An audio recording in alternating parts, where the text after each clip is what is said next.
Hello, everybody.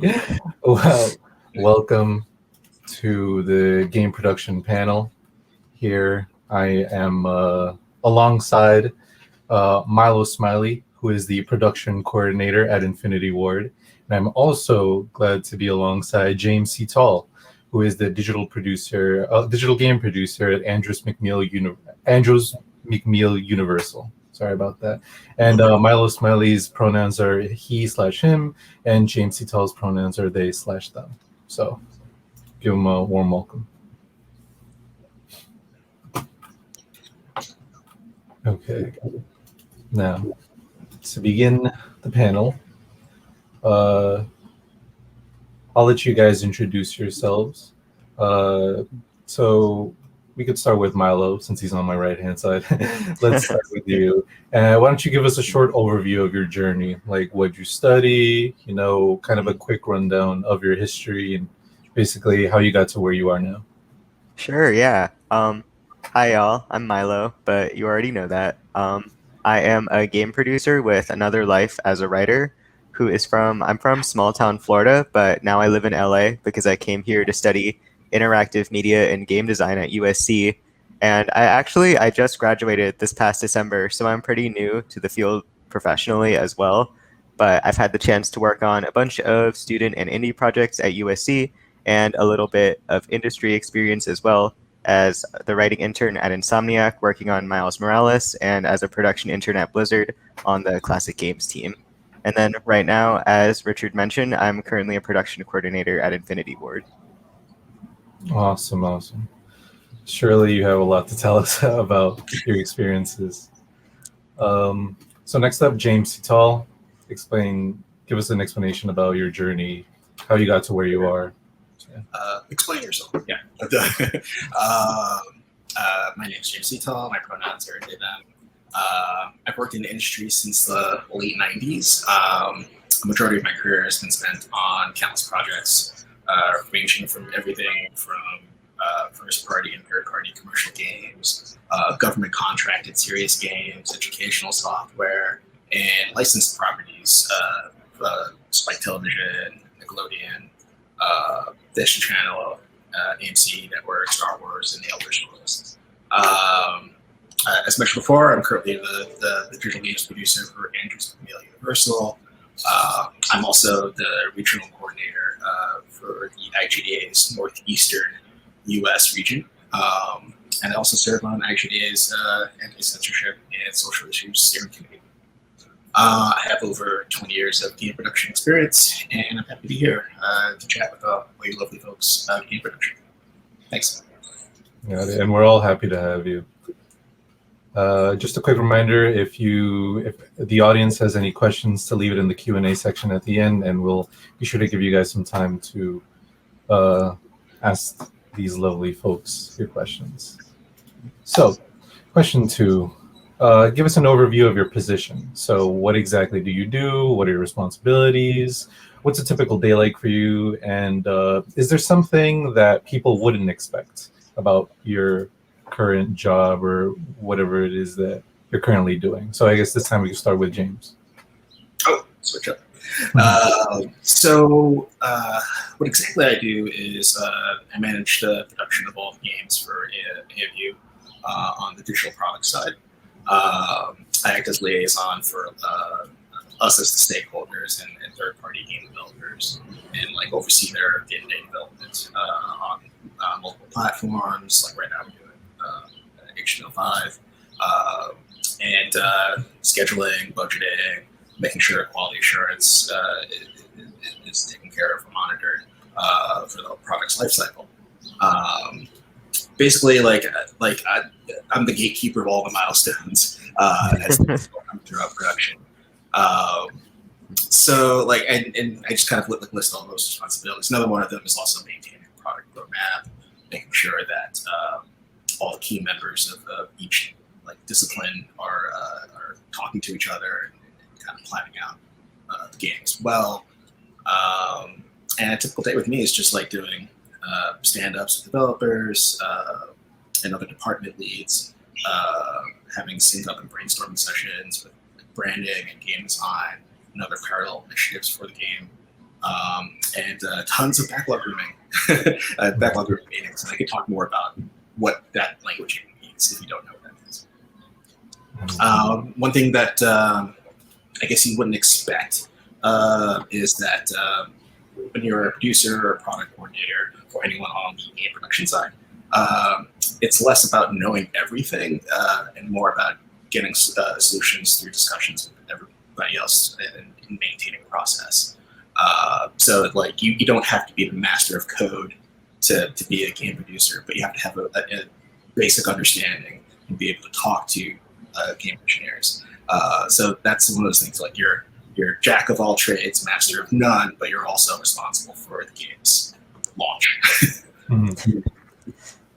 Got it. All right. Well, next up, Milo, why don't you tell us an overview of what you do? Yeah, for sure. I would say I'm sort of like on the opposite side of production from James. So doing a lot of support for like, I would say the chief part of my job is supporting producers like you who are like handling all of the big responsibilities. Our project is divided in a way where producers will oversee large portions of it, and then production coordinators will take smaller portions within that. So like right now, I've been helping my boss with a lot of like overseeing animation tasks and team updates, updating Jira, like scheduling meetings. I would say my typical day-to-day is taking care of and maintaining these small sections, and then like doing a lot of the odd jobs of production no one else has time for. I think a lot of people don't realize, like in production, you have to be the one who catches everything that slips through the cracks because you're the one who's responsible for, or you're the one who will be held responsible, I guess, for if a project doesn't hit all of its goals in a certain time. So that would be me creating a lot of documentation pages we needed, scheduling the appropriate amount of playtests, making sure I record bugs, even like ones that are really hard to find, even just like taking meeting notes, because there are so many meetings that are happening right now. Since we're working remotely, a lot of stuff is just getting lost to the void. I think that my unexpected thing is really similar to yours, James's, is that like when you're working in games, especially in production, finding information is not like everybody knows everything. It's sort of like a fetch quest, and you have to like go through different people, and then like people will direct you to other people. It's like, oh, I need to know about like this task, and it's like, oh, ask Jack about that update, and then it's like, oh, we need that update is actually managed by AI. And then it's like, oh, that's actually managed by this team. So yeah, a lot of my job has actually become just figuring out the right people to talk to versus actually completing tasks. Yeah, that's huge. Like, and I think that's throughout all the timelines of different jobs in production. Like, like especially if you're coming in like mid project or things are already running, like you basically have to play like Batman detective to figure out who owns this, and like in order to like put a spotlight, everybody knows like, oh, this is a feature. This is actually what we envisioned. And, yeah, totally. Yeah. All right. So question 3 is, so there are roles like producer, production coordinator, product manager, and project manager. These roles are sometimes conflated. What are the differences, if any? And sorry for the background noise. New York City, gotta love it. What are the differences? Yeah, muted. So what are the differences, if any, between these roles? And are they more defined in AAA as opposed to mid-size or indie studios? Yeah, we can start with you, James. Okay. So I would like traditionally, like there is a cheat sheet to it in terms of coordination, and sometimes it gets dissected. Like, you have multiple producers for different things. Like they could be in charge of the producers could be in charge of just the programming section. They could be in charge of just the art section. They could be a senior or an executive producer that is like overseeing other producers and just the whole vision of the product, and less the day-to-day task management. So like from coordinator all the way up to executive or director, like those are like kind of the differences. But the big thing is that it kind of it depends on where you work, because like the definition changes sometimes. And a lot of times, and I think Milo was alluding to this earlier, you kind of wear multiple hats depending on where your extra character sheet skills lie, right? If you have experience with Photoshop or you have experience with Modeler, guess what? Like, if there's a problem, you're going to roll up your sleeves and maybe help out if need be, or at least dig into that section of the development. So a lot of times, like, you'll go into a job and you'll say like, oh, product owner, and traditionally that's more of a analytical job of making sure that like the monetization is kept up, or depending on the game, like the analytics side of things are kept up.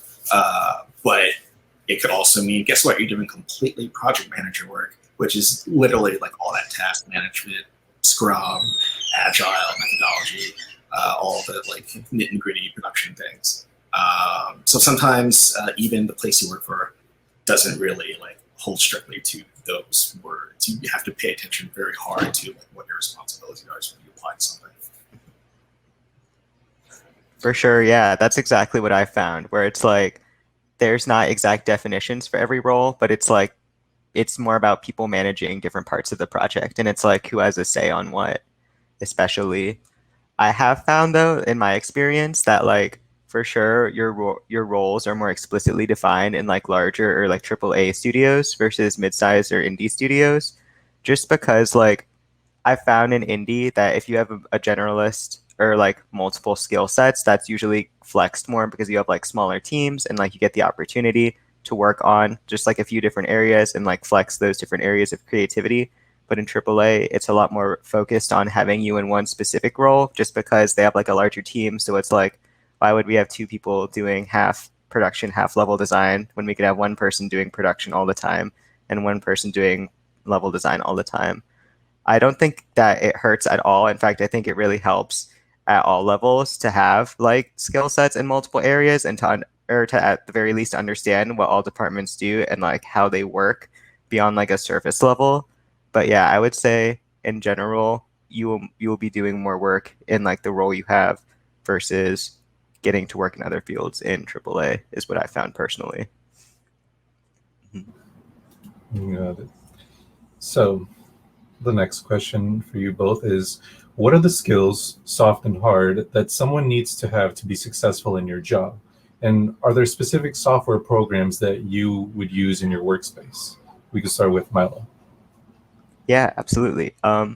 Just going over really quick, like what being a producer is, I think James covered it really well in the beginning, where it's like figuring out a feasible timeline and task breakdown for your project, but then constantly updating that based on like how your project develops, because a project initial plan can change so much when you actually start working on it because of like unforeseen changes, like work takes longer than expected. If the past year has been any indicator of anything, life events can drastically change your work situation and like what you have planned.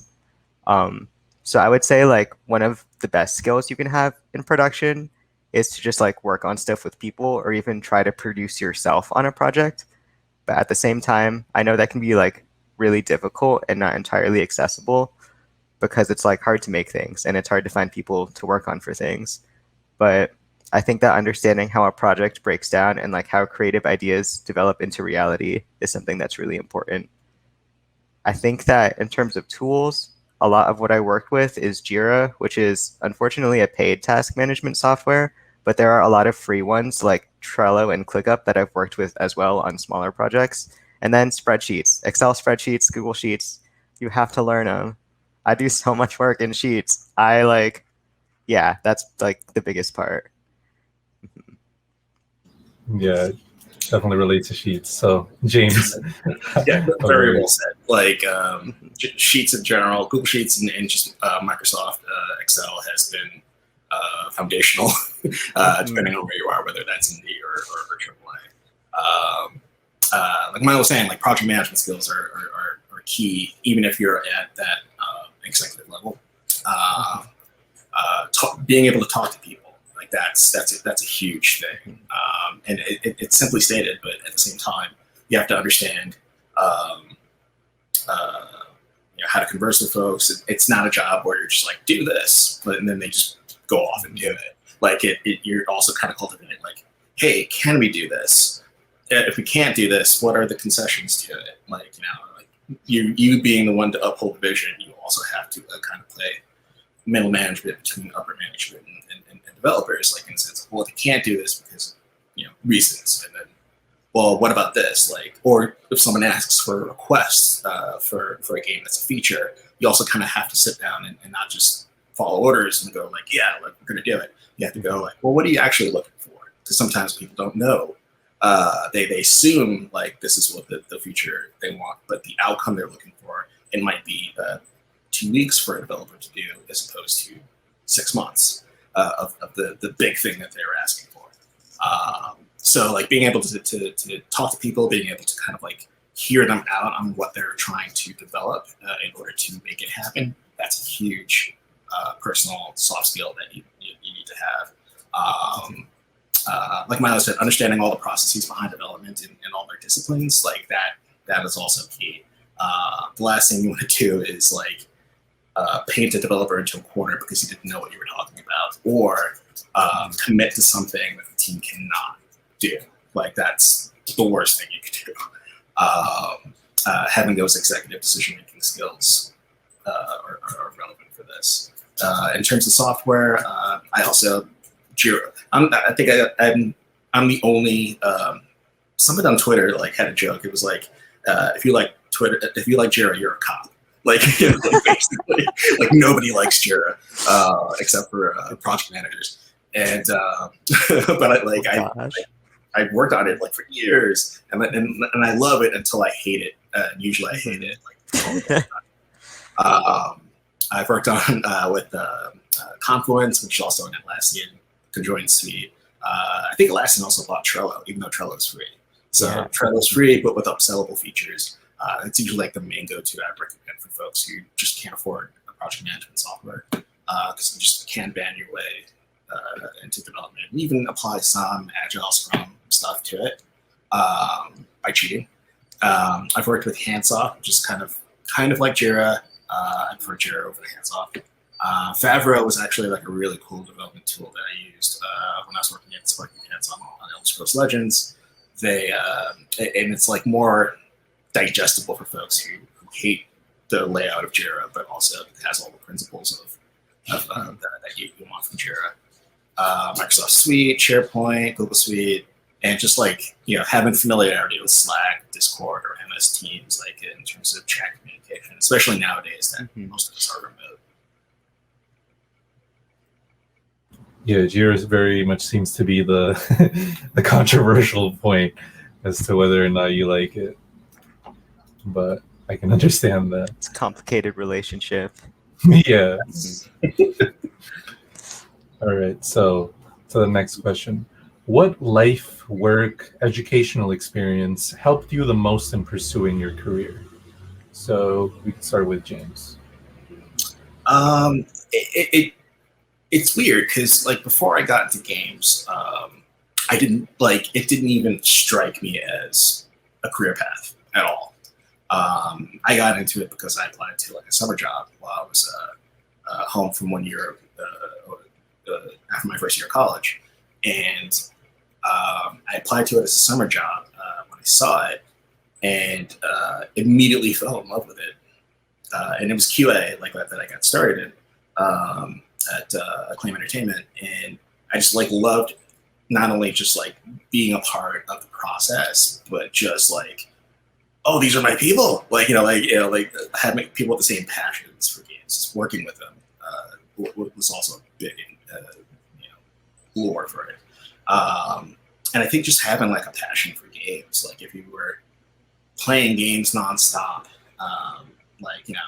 it's like that old adage, like if you love something, you'll never work a day in your life, which is not true. But if you're tending to like love painting, guess what? Maybe you should be a painter. But having that base root passion for games, I think is the jet fuel that you need in order to have this career, because there'll be plenty of times where like you will curse the sky because something happened in game development, but knowing that you still love the game at the end of the day is what's going to get you through it. And having cool people to work with is also going to gave her. Absolutely. Yeah, very Yeah. well said, Milo. Sorry to cut you off. Oh no, you're Uh, good. I was just saying that's really relatable, James, because like I don't know, I went to a high school that was very like not focused, I guess, on like creative fields, and like that wasn't really like, really valued as a subject. So when I came to college, it was like a really interesting change to suddenly be surrounded by like very creative and passionate people who are like so dedicated to games. I would say that like yeah, going to USC was that big moment for me because we in our freshman year we start out with a really rigorous first semester where we all have to take a class where we basically make a full board game every single week for a whole semester, which is like it's very time consuming and taxing on its own. But then we were also like little baby freshmen who had never made a game on our own before, so we had like all these ideas and we got like scope creep, and then like it ended up so many of us staying up for like 2 days to finish our project because we needed to get everything in. And I remember sitting in one room for like a full 24 hours working on a game once, and I was like, no more. They're like, this cannot be how like games are made. Like there has to be a sustainable way to produce creative things. If it is like this, like it cannot always be like this, which is why I got into production and just like so I could help my peers make stuff more sustainably and like see more interesting ideas come to life, which has been, I don't know, it like changed everything for me because I never considered production as something that I would be personally interested in because I was very bad at using all technical tools, and like I had never had any production experience before. But getting to work with those people was something that really drove me to become better at it. And I'm very thankful that we got to work together. Very well said. I can definitely understand long sleepless nights of projects, Oh especially yeah. creative ones, because Hmm. those hold a lot of weight. 'Cause it's kind of you're kind of putting yourself into that. Exactly. Yeah. It's like that's Yeah. my time to sleep. Yeah. Okay. So for our final pre-selected question, we have: what are some things people interested in pursuing game production can start to do today?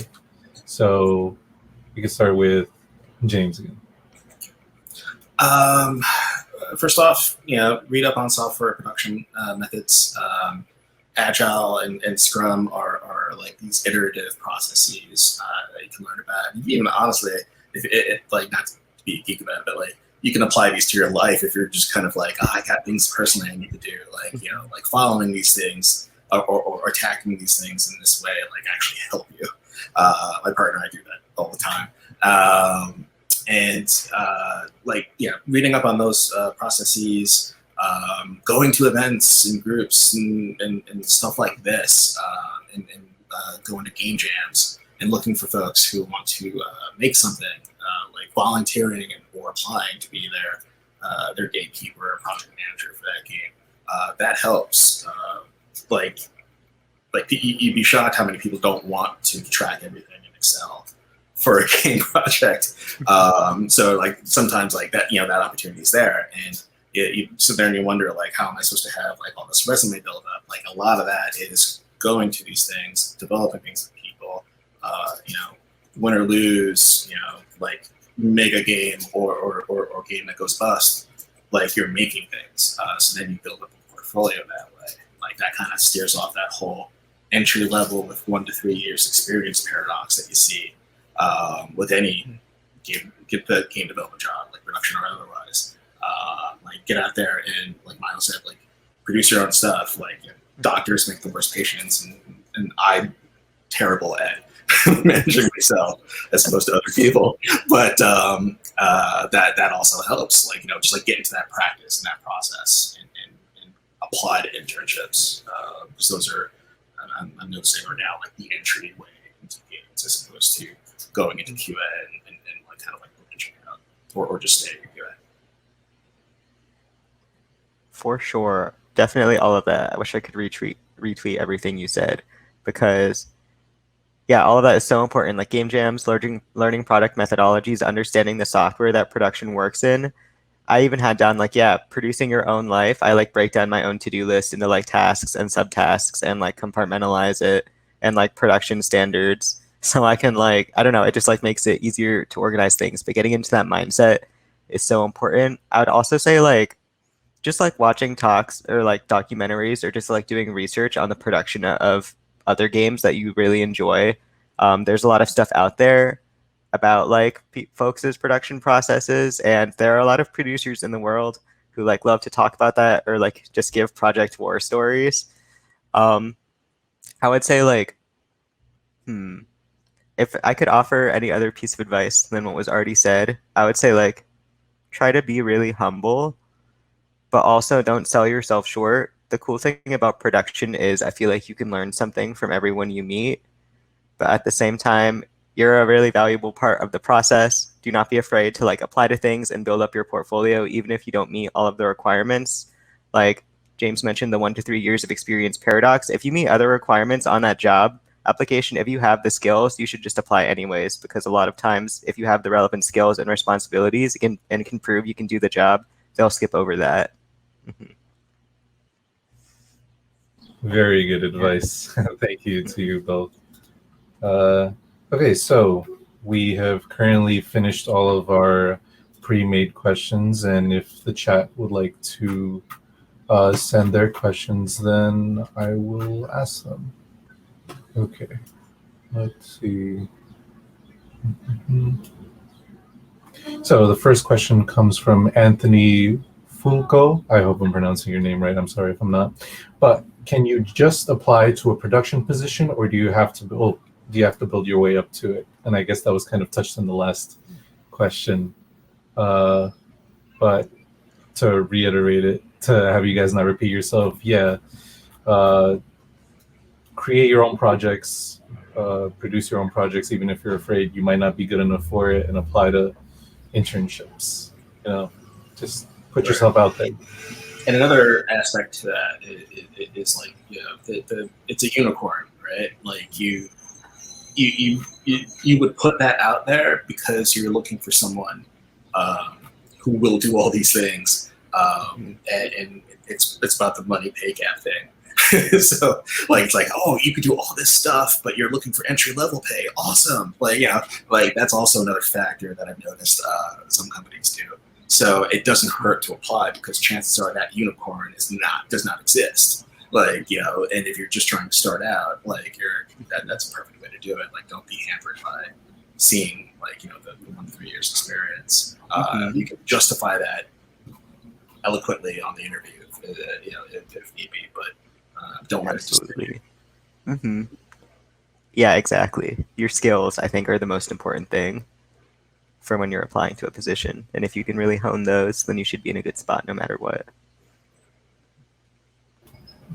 We have another question by Jeffrey Lin. I hope I'm pronouncing your name right, as always. I'm sorry if I didn't. But what advice would you give to someone that is completely new to the field of game production? What possible steps can be taken to gain experience at an entry level, possibly outside of internships? I think it touches on what I was saying before about making games. You don't have to automatically make a blockbuster game in order to gain validation. Make a ton of ugly babies. But the ton of ugly babies will tell the hiring manager that oh, you've been through this process and have seen all the things that can happen. So that's great. Having someone who's prepared in that way speaks to that amount of experience that you think you don't have, but in reality you do.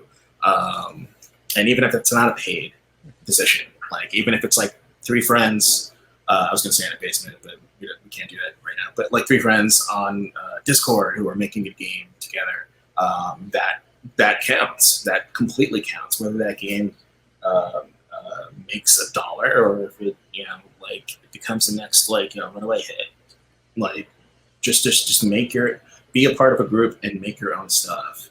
That speaks volumes. And I've even personally hired people who were just getting into games, but had their own website, made their own I'm dating myself, Flash games, made their own Flash games. But we were working something in Flash and education, and I was like, oh, you know how to do X, Y, and Z, so you're perfect. Come on board.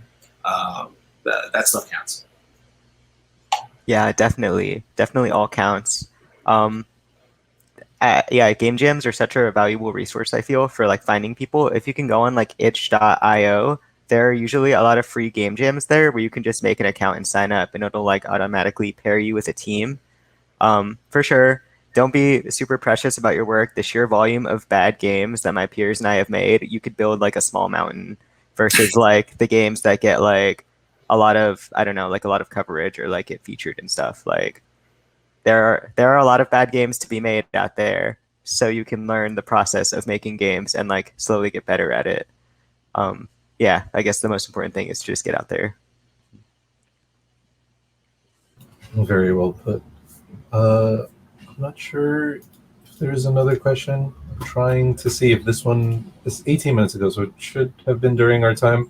But this says, any more thoughts on some of the difficulties tied to joining a company that's mid-project? Possible benefits. I actually joined my company mid-project, so I can I can give you a few thoughts on that. I would say some benefits is stuff is already in motion and a lot of people already have responsibilities. So it wasn't like I came in and then they dumped a huge pile of work on me. I got to kind of like see stuff from the outside and then sort of incorporate myself into the project because processes were already going and they didn't need me to do a lot of heavy lifting for what was happening at the moment.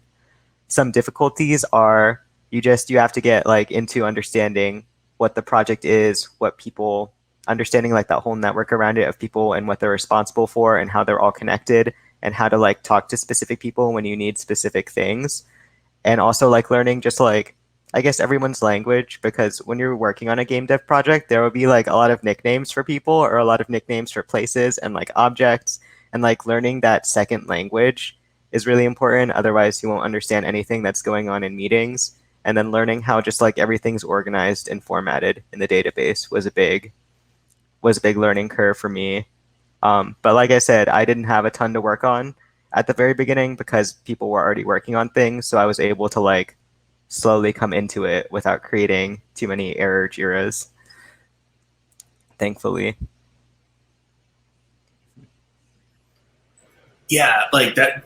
Well said. Like it's a lot of times like I've gone into a place and I'm like metaphorically lifting rocks and going, whose is this? Like, you know, do we care about this?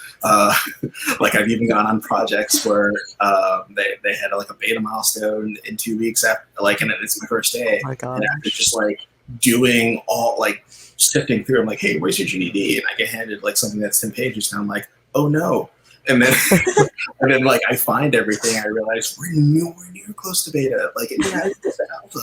I gotta break this news on day 2. But like, you know, like that happens a lot. Like, it's a very trial by fire experience. But that's kind of like what you need. That's kind of like what game production really is. Like, you know, you could be in this thing for years, and then something new will happen because it's technology. It's growing process. Like new things happen every 5 seconds, and then you have to keep up with it.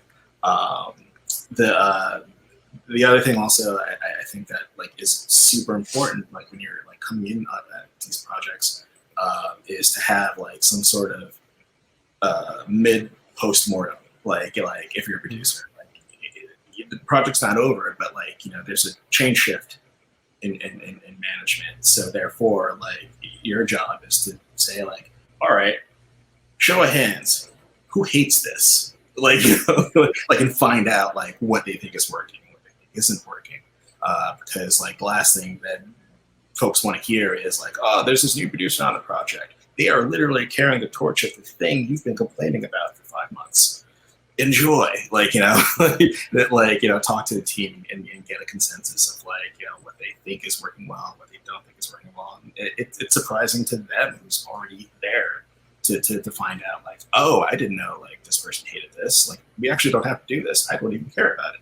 Like, you know, it's one of those things that's super important to do when you're joining something in a project. Just kind of take a stop and say, all right, let's all put the cards on the table and find out, build a better ship to kind of move forward with it. Thank you for your responses. Been very insightful, even for me. We have another question here. that says, I struggle hard with figuring out what to prioritize in a game. I tend to work on things which are inconsequential. How do I avoid that?